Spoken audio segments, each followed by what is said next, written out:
Hola, bienvenidos a esta tercera pataleta de abogado con Estefan Mora, con Aldrin Gómez. Cuando yo era niño, teníamos unos bancos extranjeros, el Banco Holandés Unido, el Lloyds Bank inglés, teníamos también el Citibank, un banco en el cual habían cuentas corrientes. Y eso hoy día no se ve. Pero por el contrario, cuando yo era niño, hace muchísimos años, no tenías cosas como McDonald's, no tenías Burger King y no tenías esas cadenas de comida extranjera. Pero ¿por qué se produce en Ecuador un fenómeno de cuando usted va a Colombia, va a Perú o va a Bolivia, encuentra algunos servicios y algunos productos y algunas empresas que el Ecuador no llegan? Nos gusta o nos disguste, porque en eso, en gustos y colores no opinamos los doctores, se suele decir. Pero ¿por qué en Ecuador hoy, por ejemplo, no encuentras un Starbucks? O sea, alguien diga, pero es que es mejor el Sweet and Coffee o que es mejor el Juan Valdez. No, pero ¿por qué no llega el Starbucks, habiendo Starbucks incluso en Bolivia? Incluso en Bolivia la cosa es bien curiosa porque Starbucks hay en Santa Cruz de la Sierra, hay unos 6 locales, no hay en La Paz. Pero en La Paz hay Hard Rock Café. ¿Por qué no hay eso en Quito? ¿Por qué ahora, cuando yo era niño, había banca extranjera y por qué no la hay hoy? ¿Por qué los bancos son solo bancos nacionales? Y en naciones muy similares a nosotros, en Bolivia, existen bancos extranjeros y aquí no los hay. ¿Por qué se produce este fenómeno? ¿Es un problema sociológico? ¿O es porque simplemente ellos no quieren venir al Ecuador, pese a que hay otras naciones que con menos habitantes como Bolivia, si van? ¿Es un problema legal? ¿Hay dificultades? ¿Qué pasa con esto? ¿Por qué, si quieres un Starbucks, tienes que irte a Colombia? Bueno, yo quisiera ir un poquito más allá de lo que siempre hemos hablado, ¿no? Obviamente en un país con una inseguridad jurídica tenaz, una inseguridad económica increíble, es muy poco probable que empresas internacionales vengan e inviertan acá, pero vamos un poquito más allá. Entonces, hablaríamos de este tema, de estas barreras de entrada que existen a cierto tipo de mercados. Y súper curioso, ¿no? Porque si nosotros vemos la aspiración de los ecuatorianos sería que estas empresas grandes vengan acá y tú dirías como una gran cadena como por ejemplo Starbucks puede tener barreras económicas de entrada, por ejemplo, a un mercado donde existe Sweet Coffee, otro tipo de café, ¿no? Y tú te pones a pensar y dices, ¿qué es lo que pasa? ¿Qué sucede? Existen estas barreras también legales. ¿Y por qué se dan este tipo de barreras legales? Porque sucede algo que es muy común en la economía, que se llama este tema de la captura del regulador. ¿Qué es este tema de la captura del regulador? Me dejaste ahí totalmente ansioso. La captura del regulador es un fenómeno que se da por lo general en países de acá, ¿no? De Sudamérica, sudamericanos, así. Y es el hecho de que son las empresas quienes mandan por encima de las entidades estatales, O sea, a ver, de las entidades reguladoras. nos está diciendo que hay alguien en Ecuador que no quiere que ingrese a nuestro país algo como Starbucks. Exactamente. A ver, en Colombia se produjo esto, pero la excusa fue, nosotros los colombianos producimos café y no quisiéramos que venga Starbucks con su café extranjero a Colombia. Y lo que se hizo, creo que no fue en los tiempos de Uribe o de Santos, fue obligar a Starbucks a que el café que se vende en Colombia es café colombiano. Y compite con Juan Valdez, pues, ¿no? Ya, bueno, pero claro, obviamente ahí estamos hablando de que al menos se permite esta negociación, ¿no? Pero yo quisiera dirigir este tema más al ámbito económico, porque ¿qué sucede? Supongamos, nosotros decimos, perfecto, venga Starbucks, use el café ecuatoriano, que además es muy bueno, Sí. es buenísimo, tranquilamente podría competir con otros cafés a nivel mundial, pero ¿qué es lo que sucede? Lo que pasa es que la negociación tampoco es tan fácil y ahí entra otro término económico que es este tema de los costes de transacción. ¿Qué son los costes de transacción? Los costes de transacción prácticamente son las tarifas que tienen que pagar las personas dentro de una negociación. Cuando estos costes son muy altos, ya lo dijo el teorema de Coase en 1960, la gente no llega a la negociación. ¿Y por qué no llega a la negociación además? Porque no existen derechos bien definidos. Es un tema bastante complejo, ¿no? A ver, lo que tú dices es a Starbucks, a Hard Rock Café, a todas esas cosas, no les interesa venir al Ecuador porque les sale muy caro venir al país frente a lo que van a ganar. más allá a ver, lo que pasa es que podríamos decir muy caro, pero no solo hablar de dinero, también el tiempo. Ya. El tiempo es dinero. Sí, sí. Entonces, claro, cuando tenemos trámites muy engorrosos, cuando sabemos que, bueno, a ver, supongamos, en el caso de Starbucks, decimos, listo, venga Starbucks, use café ecuatoriano. Viene Starbucks, pero ¿qué tiene que traer Starbucks? Tiene que traer mano de obra, tiene que traer conocimiento, tiene que traer marcas, ¿ya? Tiene que traer gente que empiece un poco a trabajar acá, que enseñe a los trabajadores ecuatorianos, porque obviamente también habrá que proteger el mercado ecuatoriano, ¿no? El mercado laboral, el mercado de café, ok. Pero claro, ¿qué sucede a diferencia de otros países? Acá, esta mayoría de empresas van a tener que incurrir no solo en los gastos de operación, en los gastos de enseñar a la gente que maneje las máquinas, que maneje todo el mercado, cómo funciona el negocio, sino además va a tener que pagar, va a tener que enfrentarse a trámites muy engorrosos, a trámites en los ministerios, para registrar la marca. Entonces, claro, ustedes se fijan que ya los costes de negociación empiezan a subir y eso obviamente es un desincentivo para que vengan las empresas. Por ejemplo, cuando tú sales del país, supongamos, tú sales del país y quieres sacar dinero de tu propio banco en un cajero internacional, ¿cuánto te termina costando? Que sea unos $2, estaríamos exagerando. Cuando un extranjero quiere sacar dinero del cajero, que obviamente es del cajero, de la cuenta de su banco, ¿cuánto le termina costando? No menos de $5. Entonces, claro, vamos viendo que estos costos... Sí pasa eso, ¿no? Cuando uno va a otro país, ¿no? Depende del país donde está, te cuesta más y ese claro, tipo de cosas, ¿no? Antes tenías tú estos mecanismos ordinarios o muy comunes como hacer el tema de Western Union, trabajabas con ellos, ¿no? Ahora te sale mucho más barato ir y retirar del cajero. Sí, ¿no? Te sale mucho más, porque además el cambio es al oficial, ¿no? Sale mejor. Te sale mucho cuando mejor. Estás en Colombia o en Exacto. México, te sale mejor. En Western Union, en cambio, es al cambio que ellos quieren, ¿no? En Venezuela no. En Argentina peor, no se te ocurra. Oye, ¿y pasa lo mismo con los bancos? O sea, los bancos extranjeros no vienen a Ecuador por la misma razón que Starbucks no viene a Ecuador. Y pongo Starbucks como puedo poner a cualquiera, ¿no? Claro, Por si acaso, sí, ¿no? Sí, es un tema de referencia en este momento que estamos tratando. En el tema de los bancos es curioso, principalmente por el mercado que tenemos aquí. ¿Por qué? Porque, digamos, de un porcentaje que tengamos los cuentaahorristas y los cuentacorrentistas, ese 40%, el global, ¿no? A nivel nacional, el 40% más o menos redondeando tiene el Banco Pichincha.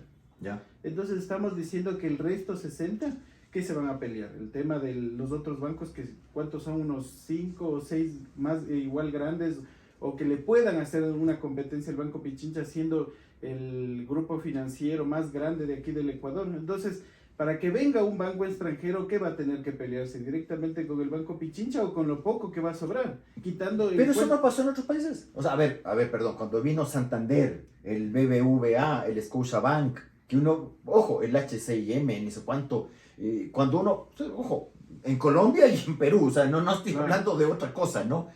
O te vas a Chile, encuentras esa banca, y cuando esa banca llegó ya existían pues los bancos locales. Es decir, sí había en Chile el Banco Osorno, el Banco de Crédito e Inversiones, se veían esos bancos que eran fuertes localmente, pero de repente llega esta banca extranjera y domina el mercado. Lo mismo pasa en el Perú. Tal vez en el Perú uno nota que existe el Banco de Crédito del Perú, que le pelea mucho al Banco Santander, pero también tienes el BBVA y el Scotiabank.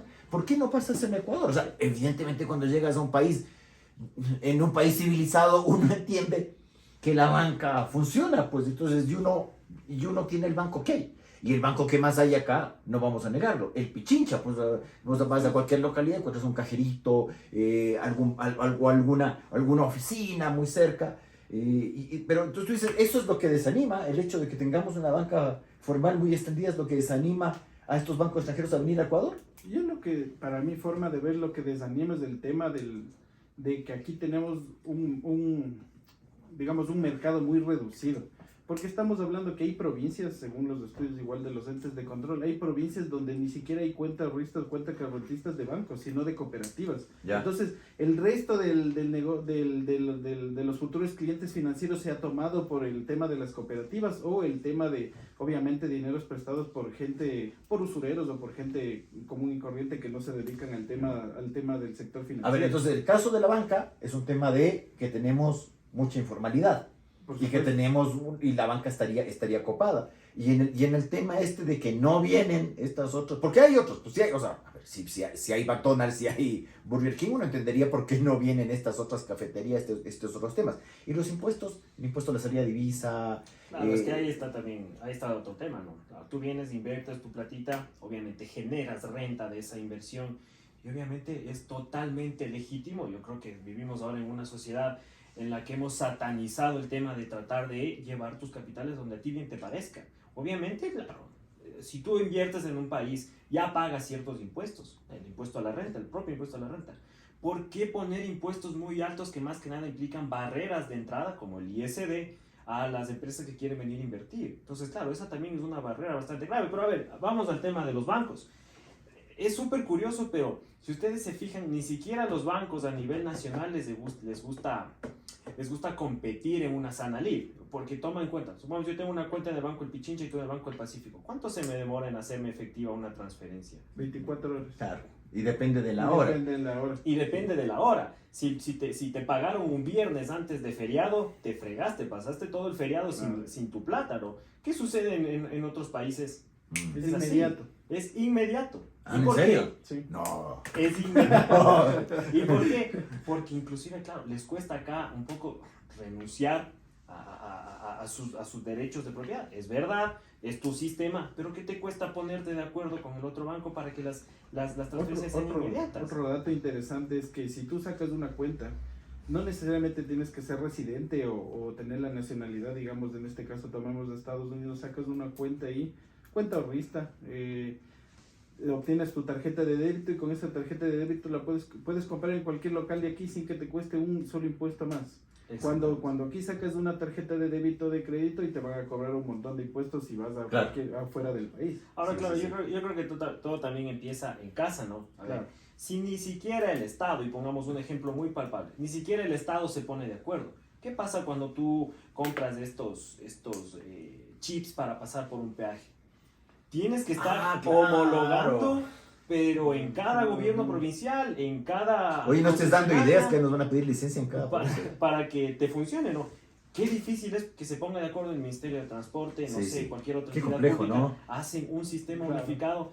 Oye, y solo dices, bueno, si pasó por tanto a tal concesionaria, si pasó por tal peaje, tanto le toca a usted. O sea, somos un país difícil para nosotros y más aún para el de afuera. O sea, tal vez nosotros Exacto. estamos medio acostumbrados a que una SAS se demore, ¿cuánto? 2, 3 meses en hacerse una triste sociedad de acciones disque simplificadas. Que es moderna, ¿no? Exacto, frente a un extranjero que se preguntará, ¿y por qué tengo que ir a sacar el permisito al ministerio tal? ¿Y cuáles son las dificultades en el municipio cual? O lo que pasa mucho acá, que al municipio de a donde a la vuelta se le ocurre que tú le debes un tributo y te coge las platas del banco. O sea, y acá lo vemos Exacto. con pena, pero con bastante normalidad. Y es más, como somos ahí, nuestro afán ecuatoriano, bien hechito, pues sí, pero bien hechito nos afecta mucho, ¿no? Entonces, claro, con esto, a ver, ustedes eran muy niños, ¿no?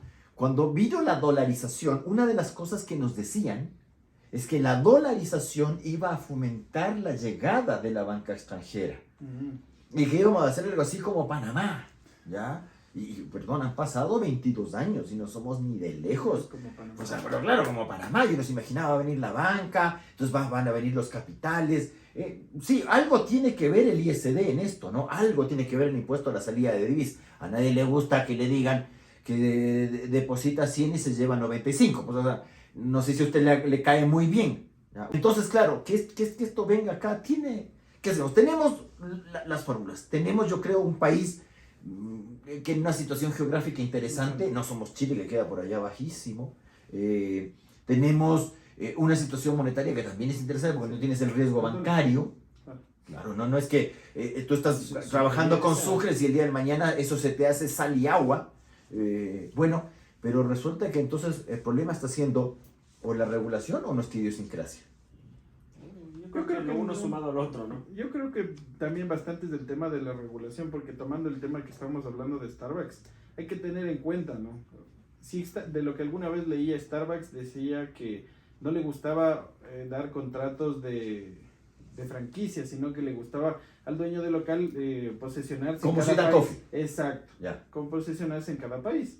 Entonces, si tomamos eso y que nos vamos y que ya no vamos a poder hacer un contrato para que Starbucks venga acá, un contrato de mercantil, y nos vamos a ir por el tema de que tiene que constituir o domiciliar a la compañía extranjera. Entonces vamos a tener ahí dos brechas. La una, domiciliar a la compañía extranjera, que es obtener el requisito de todos los socios o accionistas de la compañía extranjera, o que se domicile aquí y poner el tema del capital y obviamente el tema de los trámites engorrosos. Entonces, de cualquiera de las dos formas, saltándote el contrato mercantil, que para mí es más viable y más rápido, te sometes a una legislación que es dura. ¿Para qué? Para el tema de inspeccionarte Es que como yo me- socio o accionista yo me y quedo tus con eso. capitales. Es que nuestra idiosincrasia se encuentra plasmada en la regulación, Y en la ley, ¿no? en la ley. Por ejemplo, a nosotros nos gusta el código del trabajo cuando somos trabajadores formales, no cuando somos no empleadores. tenemos trabajo y tampoco cuando somos los que contratamos. Y esta pataleta me deja con harto gusto a poco, porque o sea, esto tiene para mucho. Entonces, oye, y que no venga Starbucks ni el BBVA, ¿no tendrá algo que ver también con la legislación laboral? Eso lo vamos a ver en la pataleta 4.